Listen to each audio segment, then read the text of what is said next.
பிறந்து 9 மாதம் நிறைவடைந்த குழந்தைகள் முதல் 15 வயது வரை குழந்தைகளுக்கு தட்டம்மை மற்றும் ரூபெல்லா தடுப்பூசி முகாம் தமிழகத்தில் இன்று தொடங்கியது. சென்னை வேளச்சேரியில் உள்ள அரசு பள்ளியில் தடுப்பூசி முகாமை மாநில சுகாதாரத்துறை அமைச்சர் விஜயபாஸ்கர் தொடங்கி வைத்தார். அப்போது சுகாதாரத்துறை செயலாளர் ராதாகிருஷ்ணன் உள்ளிட்டோர் உடனிருந்தனர். தமிழகத்தில் முதன்முறையாக தட்டம்மை மற்றும் ரூபெல்லா தடுப்பூசி போடப்படுகிறது. அங்கன்வாடி மையங்கள், அனைத்து அரசு உதவி பெறும் தனியார் பள்ளிகளில் இந்த தடுப்பூசி முகாம் நடைபெறுகிறது.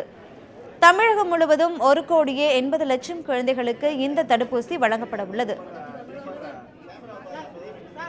அரசு திட்டமிட்டபடி இந்த மீசல்ஸ் ரூபெல்லா எம்ஆர் வேக்சின் தடுப்பூசி போடக்கூடிய இந்த முகாம் இன்றைக்கு தொடங்கி இருக்கின்றது.